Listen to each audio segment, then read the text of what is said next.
we have to get a lot done, and my caucus is ready to move ahead on two important issues: voting rights and infrastructure. Now, at 5:30 today, the Senate will move to vote on a motion to proceed to very important voting rights legislation. I'm pleased to report that Senator Manchin and I have come to an agreement. He came to my office, about 2 hours ago, and we worked it out. Senator Manchin has informed me that he will vote yes on the motion to proceed to debate the legislation. I have committed to him that if our Republican colleagues don't obstruct and allow us to move forward on the debate, we'll take up his proposed substitute amendment as the first amendment we will consider. Now, let's be clear. Today's vote is very simple. Today's vote is on whether we start debate on legislation to protect America's voting rights. All 50 Democrats will vote yes. Every one of us wants to start debate. Unfortunately, it's not the same on the other side. We wish it were. In the wake of the 2020 elections, where Donald Trump told a lie, a big lie, that the election was stolen from him by fraud, by voter fraud, and in response to Donald Trump's lies, Republican state legislatures immediately launched the most sweeping voter suppression efforts in at least 80 years. This is Senator Schumer announcing that Joe Manchin has agreed to move S1, the For the People Act, forward for debate, which is a major step in the right direction among Democrats, because it'll mean that the entire Democratic caucus is on board, at least right now, for moving forward with S1. That doesn't mean that conservative Democrats like Joe Manchin or Kyrsten Sinema can't still ultimately vote against the bill if it came up later for a vote, but at this juncture, it looks like the entire Democratic conference is united, which was a major hurdle that we've been able to overcome. Now, with that said, even just opening debate proved to be too much for Republicans to bear, in that not even a single Republican voted in the affirmative. On this vote, the yeas are 50, the nays are 50. 3/5 of the senators duly chosen and sworn not having voted in the affirmative, the motion is not agreed to.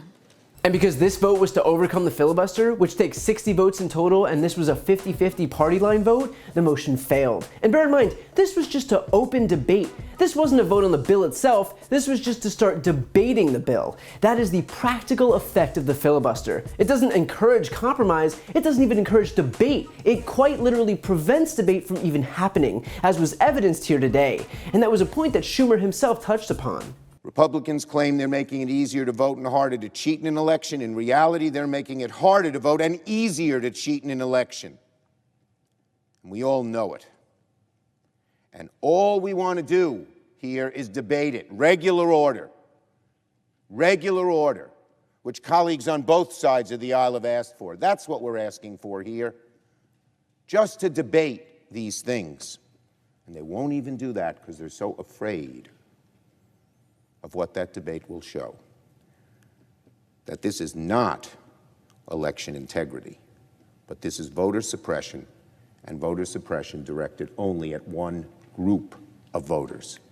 Now, with that said, Republicans opposing this shouldn't come as a surprise, considering they are relying on these anti-democratic measures to stay in power. Remember, if Republicans had any semblance of a popular agenda to run on, they would. But think about what the GOP stands for. Tax cuts for millionaires and billionaires, endangering women's reproductive health, pretending climate change doesn't exist, and entrenching a reliance on fossil fuels. They can't run on any of that. And so what they're left with are two things: whining about culture war issues, and when Dr. Seuss isn't enough to supplements your entire legislative agenda, they revert to simply blocking voting access. They can't win when the rules are fair, and so they've just opted to rewrite the rules instead. The figures paint one hell of a picture. 50 Democratic yes votes on the For the People Act represent 187 million Americans, or 57% of the population. 50 Republican no votes represent 144 million Americans, or 44% of the population. Those 44% won. That is not how democracy is supposed to work. Now, as far as Joe Manchin is concerned, his support for the filibuster was predicated on this idea that there were 10 good people on the other side.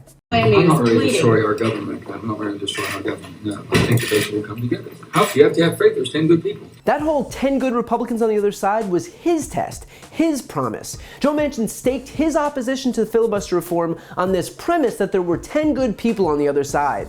But today's vote showed that there weren't. There wasn't even one good person on the other side. They failed his test, his justification for keeping the filibuster intact. That shouldn't come without consequence. And one more thing on this idea of bipartisanship. When senators like Joe Manchin and Kyrsten Sinema fetishize the idea of preserving the filibuster, the implication is that bipartisanship is the goal. But if that's the case, then our principal focus should be on creating a stronger democracy. But protecting the filibuster and therefore preventing S1 from becoming law means there is less equal representation and more extremist positions in Congress and elected officials who are unaccountable to their constituencies. But thanks to partisan gerrymanders and voter suppression, our government's agenda is often dictated by people who represent the smallest constituencies. So if bipartisanship is truly the end goal here, then the first steps to bipartisanship is a stronger democracy, meaning that we pass the For the People Act, even if it means reforming the filibuster. Because once the people are better represented in government, then we will be leagues more likely to see bipartisan legislation and a functional government. As it stands, preserving the filibuster isn't protecting bipartisanship, it's ensuring that it fails. The fact is that the filibuster is the only tool preventing us from shoring up our democracy. Those senators who are choosing to protect it are making the conscious decision to allow Republicans to dismantle that democracy state by state. That's the practical effect of protecting the filibuster. You can either be for reforming the filibuster and passing the For the People Act, or you can be for allowing Republicans to continue passing voter suppression bills like the 389 bills in 48 states. But you can't support both. They stand in direct contrast to each other. So if these senators who grandstand about protecting democracy want to stay true to their words, then they themselves should stop standing in the way of it. So at this point, our options are clear. We either reform the filibuster, or we allow Republicans to rig Democrats out of government. There's no more reaching out to the nice folks on the other side of the aisle. There's no more holding out hope for bipartisanship. There's no more let's appeal to our better angels and just get this place working again. That's over. Republicans closed the door on that. They chose the side of rigging the system to stay in power. If that's not what you stand for, then your only choice is to fight back against it. But the time to decide is right now. If you enjoyed that video and you're looking for a deeper dive, check out my podcast, No Lie with Brian Tyler Cohen. It's a no BS look at the top stories of the week, along with interviews with the top names in politics, like Vice President Kamala Harris, Jen Psaki, Elizabeth Warren, Nancy Pelosi, Chuck Schumer, Katie Porter, Pete Buttigieg, and more.